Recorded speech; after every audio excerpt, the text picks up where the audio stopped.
मेरे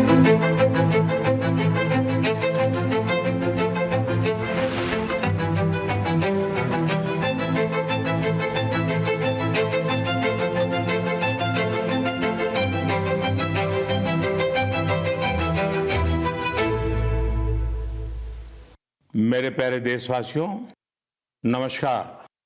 मन की बात में आपका फिर से स्वागत है, अभिनंदन है।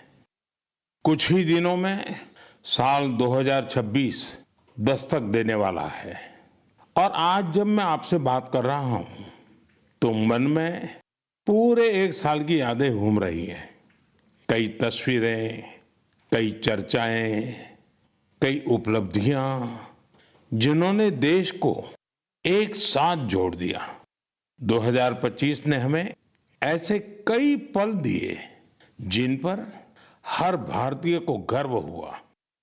देश की सुरक्षा से लेकर खेल के मैदान तक, विज्ञान की प्रयोगशालाओं से लेकर दुनिया के बड़े मंचों तक, भारत ने हर जगह अपनी मजबूत छाप छोड़ी। इस साल ऑपरेशन सिंदूर हर भारतीय के लिए गर्व का प्रतीक बन गया। दुनिया ने साफ देखा, आज का भारत अपनी सुरक्षा से कोई समझौता नहीं करता। ऑपरेशन सिंदूर के दौरान देश के कोने कोने से मां भारती के प्रति प्रेम और समर्पण की तस्वीरें सामने आई। लोगों ने अपने अपने तरीके से अपने भाव व्यक्त किए। साथियों, यही जज्बा तब भी देखने को मिला जब वंदे मातरम के 150 वर्ष पूरे हुए। मैंने आपसे आग्रह किया था कि हैशटैग वंदे मातरम 150 के साथ अपने संदेश और सुझाव भेजें। देशवासियों ने इस अभियान में बढ़ चढ़कर हिस्सा लिया। साथियों, 2025 खेल के लिहाज से भी एक यादगार साल रहा। हमारी पुरुष क्रिकेट टीम ने आईसीसी चैंपियंस ट्रॉफी जीती। महिला क्रिकेट टीम ने पहली बार विश्व कप अपने नाम किया। भारत की बेटियों ने women's blind T20 world cup जीतकर इतिहास रच दिया। एशिया कप T20 में भी तिरंगा शान से लहराया। पैरा एथलीटों ने विश्व चैंपियनशिप में कई पदक जीतकर ये साबित किया कि कोई बाधा हौसलों को नहीं रोक सकती। विज्ञान और अंतरिक्ष क्षेत्र में भी भारत ने बड़ी छलांग लगाई। शुभांशु शुक्ला पहले भारतीय बने जो इंटरनेशनल स्पेस स्टेशन तक पहुंचे। पर्यावरण संरक्षण और वन्य जीवों की सुरक्षा से जुड़े कई प्रयास भी 2025 की पहचान बने। भारत में चीतों की संख्या भी अब 30 से ज्यादा हो गई है। 2025 में आस्था, संस्कृति और भारत की अद्वितीय विरासत सब एक साथ दिखाई दी। साल के शुरुआत में प्रयागराज महाकुंभ के आयोजन ने पूरी दुनिया को चकित किया। साल के अंत में अयोध्या में राम मंदिर पर ध्वजारोहण के कार्यक्रम ने हर भारतीय को गर्व से भर दिया। स्वदेशी को लेकर भी लोगों का उत्साह खूब दिखाई दिया। लोग वही सामान खरीद रहे हैं जिसमें किसी भारतीय का पसीना लगा हो और जिसमें भारत की मिट्टी की सुगंध हो। आज हम गर्व से कह सकते हैं 2025 ने भारत को और अधिक आत्मविश्वास दिया है। ये बात भी सही है, इस वर्ष प्राकृतिक आपदाएं हमें झेलनी पड़ी, अनेक क्षेत्रों में झेलनी पड़ी। अब देश 2026 में नई उम्मीदों, नए संकल्पों के साथ आगे बढ़ने को तैयार है। मेरे प्यारे देशवासियों, आज दुनिया भारत को बहुत आशा के साथ देख रही है। भारत से उम्मीद की सबसे बड़ी वजह है हमारी युवा शक्ति। विज्ञान के क्षेत्र में हमारी उपलब्धियां, नए नए इनोवेशन, टेक्नोलॉजी का विस्तार, इनसे दुनिया भर के देश बहुत प्रभावित हैं। साथियों, भारत के युवाओं में हमेशा कुछ नया करने का जुनून है। और वो उतने ही जागरूक भी हैं। मेरे युवा साथी कई बार मुझसे ये पूछते हैं कि नेशन बिल्डिंग में वो अपना योगदान और कैसे बढ़ाएं, वो कैसे अपने आइडिया शेयर कर सकते हैं। कई साथी पूछते हैं कि मेरे सामने वो अपने आइडियाज का प्रेजेंटेशन कैसे दे सकते हैं। हमारे युवा साथियों की इस जिज्ञासा का समाधान है विकसित भारत यंग लीडर्स डायलॉग। पिछले साल इसका पहला एडिशन हुआ था। अब कुछ दिन बाद उसका दूसरा एडिशन होने वाला है। अगले महीने की 12 तारीख को स्वामी विवेकानंद जी की जयंती के अवसर पर राष्ट्रीय युवा दिवस मनाया जाएगा। इसी दिन यंग लीडर्स डायलॉग का भी आयोजन होगा और मैं भी इसमें जरूर शामिल होऊंगा। इसमें हमारे युवा इनोवेशन, फिटनेस, स्टार्टअप और एग्रीकल्चर जैसे महत्वपूर्ण विषयों पर अपने आइडियाज शेयर करेंगे। मैं इस कार्यक्रम को लेकर बहुत ही उत्सुक हूं। साथियों, मुझे मुझे ये देखकर अच्छा लगा कि इस कार्यक्रम में हमारे युवाओं की भागीदारी बढ़ रही है। कुछ दिनों पहले ही इससे जुड़ा एक क्विज कंपटीशन हुआ। इसमें 50 लाख से अधिक युवा शामिल हुए। एक निबंध प्रतियोगिता भी हुई जिसमें स्टूडेंट्स ने विभिन्न विषयों पर अपनी बातें रखी। इस प्रतियोगिता में तमिलनाडु पहले और उत्तर प्रदेश दूसरे स्थान पर रहा। साथियों, आज देश के भीतर युवाओं को प्रतिभा दिखाने के नए नए अवसर मिल रहे हैं। ऐसे बहुत से प्लेटफॉर्म्स विकसित हो रहे हैं जहां युवा अपनी योग्यता और रुचि के अनुसार टैलेंट दिखा सकते हैं। ऐसा ही एक प्लेटफॉर्म है स्मार्ट इंडिया हैकेथॉन। एक और ऐसा माध्यम जहां आइडियाज एक्शन में बदलते हैं। साथियों, स्मार्ट इंडिया हैकेथॉन 2025 का समापन इसी महीने हुआ है। इस हैकेथॉन के दौरान 80 से अधिक सरकारी विभागों की 270 से ज्यादा समस्याओं पर स्टूडेंट्स ने काम किया। स्टूडेंट्स ने ऐसे सॉल्यूशन दिए जो रियल लाइफ चैलेंजेस से जुड़े थे, जैसे ट्रैफिक की समस्या है। इसे लेकर युवाओं ने स्मार्ट ट्रैफिक मैनेजमेंट से जुड़े बहुत ही इंटरेस्टिंग पर्सपेक्टिव शेयर किए। फाइनेंशियल फ्रॉड्स और डिजिटल एरेस जैसी चुनौतियों के समाधान पर भी युवाओं ने अपने आइडियाज सामने रखे। गांवों में डिजिटल बैंकिंग के लिए साइबर सिक्योरिटी फ्रेमवर्क पर सुझाव दिया। कई युवा एग्रीकल्चर सेक्टर की चुनौतियों के समाधान में जुटे रहे।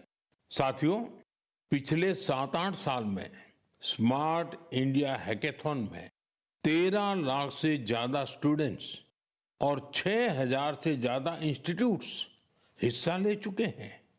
युवाओं ने सैकड़ों प्रॉब्लम्स के सटीक सॉल्यूशंस भी दिए हैं।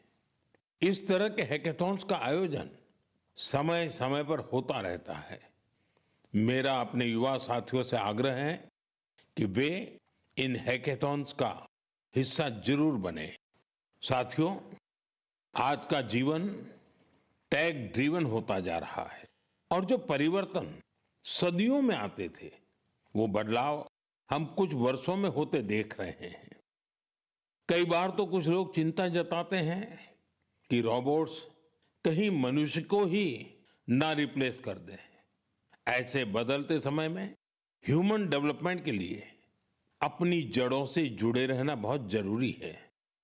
मुझे ये देखकर बहुत खुशी होती है कि हमारी अगली पीढ़ी अपनी संस्कृति की जड़ों को अच्छी तरह थाम रही है। नई सोच के साथ, नए तरीकों के साथ। साथियों, आपने इंडियन इंस्टीट्यूट ऑफ साइंस, उसका नाम तो जरूर सुना होगा। रिसर्च और इनोवेशन इस संस्थान की पहचान है। कुछ साल पहले वहां के कुछ छात्रों ने महसूस किया कि पढ़ाई और रिसर्च के बीच संगीत के लिए भी जगह होनी चाहिए। बस यहीं से एक छोटी सी म्यूजिक क्लास शुरू हुई। न बड़ा मंच, न कोई बड़ा बजट।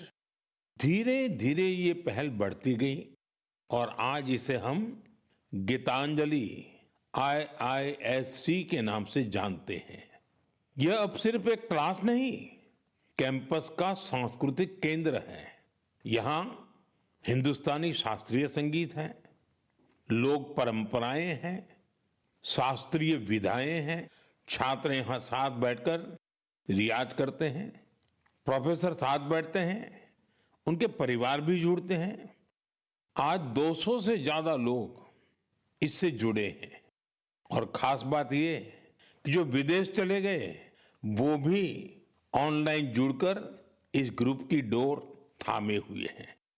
साथियों, अपनी जड़ों से जुड़े रहने के ये प्रयास सिर्फ भारत तक सीमित नहीं है। दुनिया के अलग अलग कोनों और वहां बसे भारतीय भी अपनी भूमिका निभा रहे हैं। एक और उदाहरण जो हमें देश से बाहर ले जाता है, ये जगह है दुबई। वहां रहने वाले कन्नड़ा परिवारों ने खुद से एक जरूरी सवाल पूछा। हमारे बच्चे टेक वर्ल्ड में आगे तो बढ़ रहे हैं, लेकिन कहीं वो अपनी भाषा से दूर तो नहीं हो रहे हैं। यहीं से जन्म हुआ कन्नड़ा पाठशाले का, एक ऐसा प्रयास जहां बच्चों को कन्नड़ा पढ़ना, सीखना, लिखना और बोलना सिखाया जाता है। आज इससे 1000 से ज्यादा बच्चे जुड़े हैं। वाकई कन्नड़ा नाडु नुडी नम्मा हेम्मे, कन्नड़ा की भूमि और भाषा हमारा गर्व है। साथियों, एक पुरानी कहावत है, जहां चाह वहां राह। इस कहावत को फिर से सच कर दिखाया है मणिपुर के एक युवा मोइरांगथेम सेठ जी ने। उनकी उम्र 40 साल से भी कम है।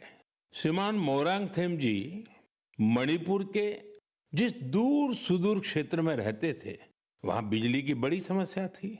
इस चुनौती से निपटने के लिए उन्होंने लोकल सॉल्यूशन पर जोर दिया और उन्हें ये सॉल्यूशन मिला सोलर पावर में। हमारे मणिपुर में वैसे भी सोलर एनर्जी पैदा करना आसान है, तो मोइरांगथेम जी ने सोलर पैनल लगाने का अभियान चलाया और इस अभियान की वजह से आज उनके क्षेत्र के सैकड़ों घरों में सोलर पावर पहुंच गई है। खास बात यह है कि उन्होंने सोलर पावर का उपयोग हेल्थ केयर और आजीविका को बेहतर बनाने के लिए किया है। आज उनके प्रयासों से मणिपुर में कई हेल्थ सेंटर्स को भी सोलर पावर मिल रही है। उनके इस काम से मणिपुर की नारी शक्ति को भी बहुत लाभ मिला है। स्थानीय मछुआरों और कलाकारों को भी इससे मदद मिली है। साथियों, आज सरकार PM सूर्यघर मुफ्त बिजली योजना के तहत हर लाभार्थी परिवार को सोलर पैनल लगाने के लिए करीब करीब 75 से 80 हजार रुपए दे रही है। मोइरांगथेम जी के ये प्रयास यूं तो व्यक्तिगत प्रयास है, लेकिन सोलर पावर से जुड़े हर अभियान को नई गति दे रहे हैं।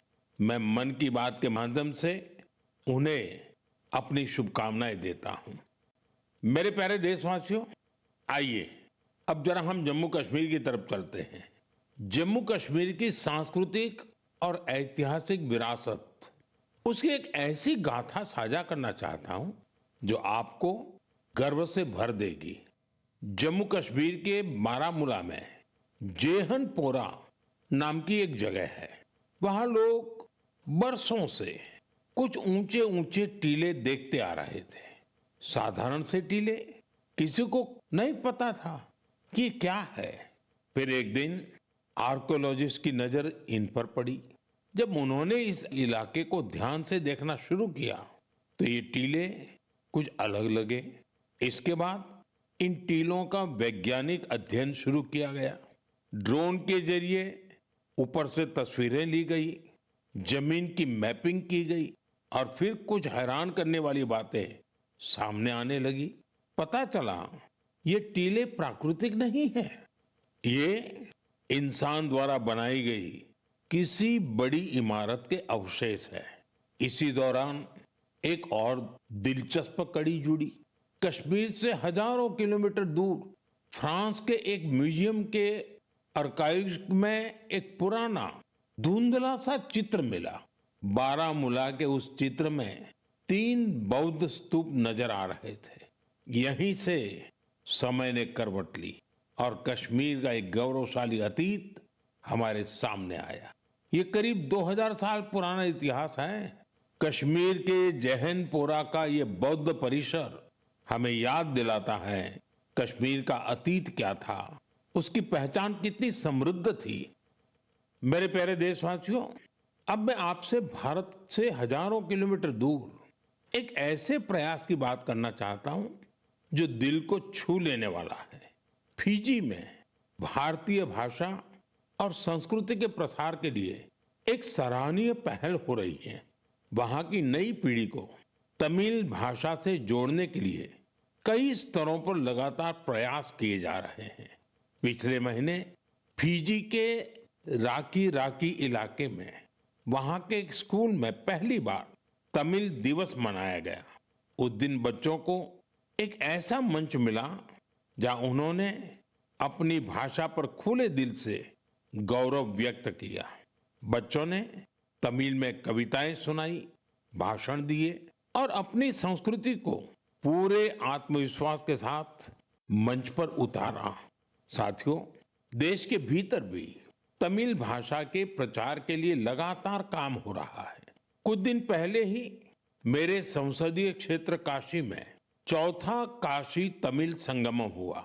अब मैं आपको एक ऑडियो क्लिप सुनाने जा रहा हूं। आप सुनिए और अंदाजा लगाइए तमिल बोलने की कोशिश कर रहे ये बच्चे कहाँ के हैं।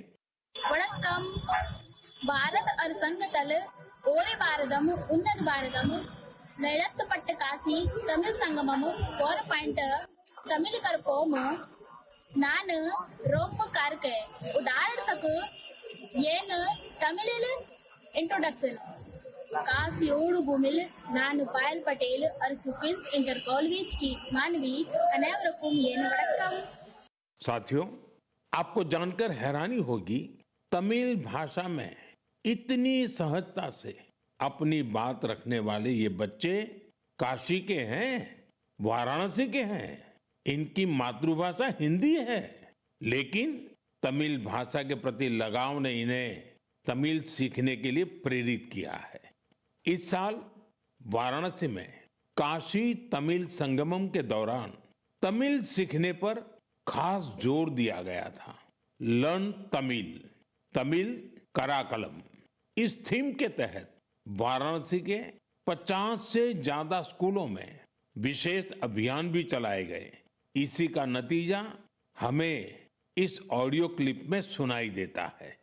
एन्नपेर वैष्णव नान निवेदिता शिक्षा सदन बालिका इंटर कॉलेज वाराणसी पढ़िक्किरेन नान काशी तमिल करकलाम 4.0 ला तमिल भाषा टिक्कावुम इल्लुवम करेन इंधा वयपुक्क पराधान नरेंद्र मोदी अवगलेकु नान नंटी सोलिगरेन। साथियों, तमिल भाषा दुनिया की सबसे प्राचीन भाषा है। तमिल साहित्य भी अत्यंत समृद्ध है। मैंने मन की बात में काशी तमिल संगमम में भाग लेने का आग्रह किया था। मुझे खुशी है कि आज देश के दूसरे हिस्सों में भी बच्चों और युवाओं के बीच तमिल भाषा को लेकर नया आकर्षण दिख रहा है। यही भाषा की ताकत है, यही भारत की एकता है। साथियों, अगले महीने हम देश का 77वां गणतंत्र दिवस मनाएंगे। जब भी ऐसे अवसर आते हैं तो हमारा मन स्वतंत्रता सेनानियों और संविधान निर्माताओं के प्रति कृतज्ञता के भाव से भर जाता है। हमारे देश ने आजादी पाने के लिए लंबा संघर्ष किया है। आजादी के आंदोलन में देश के हर हिस्से के लोगों ने अपना योगदान दिया है, लेकिन दुर्भाग्य से आजादी के अनेकों नायक नायिकाओं को वो सम्मान नहीं मिला जो उन्हें मिलना चाहिए था। ऐसी ही एक स्वतंत्रता सेनानी है ओडिशा की पार्वती गिरी जी। जनवरी 2026 में उनकी जन्म शताब्दी मनाई जाएगी। उन्होंने 16 वर्ष की आयु में भारत छोड़ो आंदोलन में हिस्सा लिया था। साथियों, आजादी के आंदोलन के बाद पार्वती गिरी जी ने अपना जीवन समाज सेवा और जनजातीय कल्याण को समर्पित कर दिया था। उन्होंने कई अनाथालयों की स्थापना की। उनका प्रेरक जीवन हर पीढ़ी का मार्गदर्शन करता रहेगा। मैं पार्वती गिरी जी को श्रद्धांजलि अर्पण करूँ छी। साथियों, ये हमारा दायित्व है कि हम अपनी विरासत को न भूलें। हम आजादी दिलाने वाले नायक नायिकाओं की महान गाथा को अगली पीढ़ी तक पहुंचाए। आपको याद होगा, जब हमारी आजादी के 75 वर्ष हुए थे, तब सरकार ने एक विशेष वेबसाइट तैयार की थी। इसमें एक विभाग अनसंग हीरोज को समर्पित किया गया था।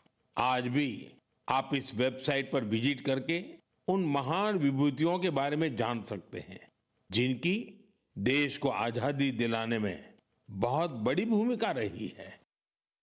मेरे प्यारे देशवासियों, मन की बात के जरिए हमें समाज की भलाई से जुड़े महत्वपूर्ण विषयों पर चर्चा करने का एक बहुत अच्छा अवसर मिलता है। आज मैं एक ऐसे मुद्दे पर बात करना चाहता हूं जो हम सभी के लिए चिंता का विषय बन गया है। आईसीएमआर यानी Indian council of medical research ने हाल ही में एक रिपोर्ट जारी की है। इसमें बताया गया है कि निमोनिया और यूटीआई जैसी कई बीमारियों के खिलाफ एंटीबायोटिक दवाएं कमजोर साबित हो रही है। हम सभी के लिए यह बहुत ही चिंताजनक है। रिपोर्ट के मुताबिक इसका एक बड़ा कारण लोगों द्वारा बिना सोचे समझे एंटीबायोटिक दवाओं का सेवन है। एंटीबायोटिक ऐसी दवाएं नहीं हैं जिन्हें यूं ही ले लिया जाए। इनका इस्तेमाल डॉक्टर की सलाह से ही करना चाहिए। आजकल लोग यह मानने लगे हैं कि बस एक गोली ले लो, हर तकलीफ दूर हो जाएगी। यही वजह है कि बीमारियां और संक्रमण इन एंटीबायोटिक दवाओं पर भारी पड़ रहे हैं। मैं आप सभी से आग्रह करता हूं कि कृपया अपनी मनमर्जी से दवाओं का इस्तेमाल करने से बचें। एंटीबायोटिक दवाओं के मामले में तो इस बात का ध्यान रखना बहुत जरूरी है। मैं तो यही कहूंगा, मेडिसिन्स के लिए गाइडेंस और एंटीबायोटिक्स के लिए डॉक्टर्स की जरूरत है। ये आदत आपकी सेहत को बेहतर बनाने में बहुत मददगार साबित होने वाली है। मेरे प्यारे देशवासियों, हमारी पारंपरिक कलाएं समाज को सशक्त करने के साथ ही लोगों की आर्थिक प्रगति का भी बड़ा माध्यम बन रही है। आंध्र प्रदेश के नारसापुरम जिले की लेस क्राफ्ट की चर्चा अब पूरे देश में बढ़ रही है। ये लेस क्राफ्ट कई पीढ़ियों से महिलाओं के हाथों में रही है। बहुत धैर्य और बारीकी के साथ देश की नारी शक्ति ने इसका संरक्षण किया है। आज इस परंपरा को एक नए रंग रूप के साथ आगे ले जाया जा रहा है। आंध्र प्रदेश सरकार और नाबार्ड मिलकर कारीगरों को नए डिजाइन सिखा रहे हैं, बेहतर स्किल ट्रेनिंग दे रहे हैं और नए बाजार से जोड़ रहे हैं। नारसापुरम लेस को जीआई टैग भी मिला है। आज इससे 500 से ज्यादा प्रोडक्ट्स बन रहे हैं और 250 से ज्यादा गांवों में करीब करीब 1 लाख महिलाओं को इससे काम मिल रहा है। साथियों, मन की बात ऐसे लोगों को सामने लाने का भी मंच है जो अपने परिश्रम से ना सिर्फ पारंपरिक कलाओं को आगे बढ़ा रहे हैं बल्कि इससे स्थानीय लोगों को सशक्त भी कर रहे हैं। मणिपुर के चूरा चांदपुर में मार्गरेट राम थारसी एमजी, उनके प्रयास ऐसे ही हैं।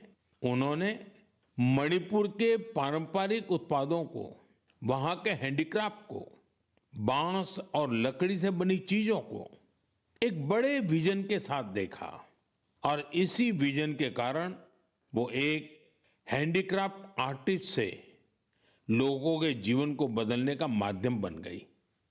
आज मार्गरेट जी की यूनिट, उसमें 50 से ज्यादा आर्टिस्ट काम कर रहे हैं और उन्होंने अपनी मेहनत से दिल्ली समेत देश के कई राज्यों में अपने प्रोडक्ट्स का एक मार्केट भी डेवलप किया है। साथियों, मणिपुर से ही एक और उदाहरण सेनापति जिले की रहने वाली चोखोने क्रिचेना जी का है। उनका पूरा परिवार परंपरागत खेती से जुड़ा रहा है। क्रिचेना ने इस पारंपरिक अनुभव को एक और विस्तार दिया। उन्होंने फूलों की खेती को अपना पैशन बनाया।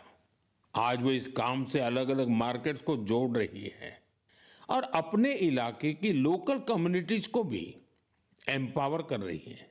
साथियों, ये उदाहरण इस बात का पर्याय है कि अगर पारंपरिक ज्ञान को आधुनिक विजन के साथ आगे बढ़ाएं तो ये आर्थिक प्रगति का बड़ा माध्यम बन जाता है। आपके आसपास भी ऐसी सक्सेस स्टोरीज हो तो मुझे जरूर शेयर करिए। साथियों, हमारे देश की सबसे खूबसूरत बात यह है कि साल भर हर समय देश के किसी न किसी हिस्से में उत्सव का माहौल रहता है। अलग अलग पर्व त्योहार तो है ही, साथ ही विभिन्न राज्यों के स्थानीय उत्सव भी आयोजित होते रहते हैं। यानी अगर आप घूमने का मन बनाएं तो हर समय देश का कोई न कोई कोना अपने यूनिक उत्सव के साथ तैयार मिलेगा। ऐसा ही एक उत्सव इन दिनों कच्छ के रण में चल रहा है। इस साल कच्छ रणोत्सव का यह आयोजन 23 नवंबर से शुरू हुआ है, जो 20 फरवरी तक चलेगा।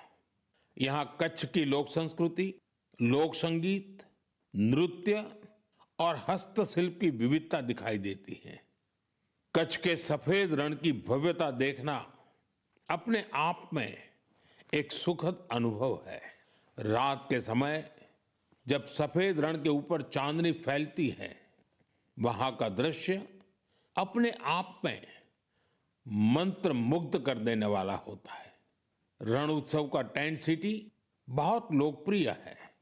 मुझे जानकारी मिली है कि पिछले 1 महीने में अब तक 2 लाख से ज्यादा लोग रणोत्सव का हिस्सा बन चुके हैं और देश के कोने कोने से आए हैं, विदेश से भी लोग आए हैं।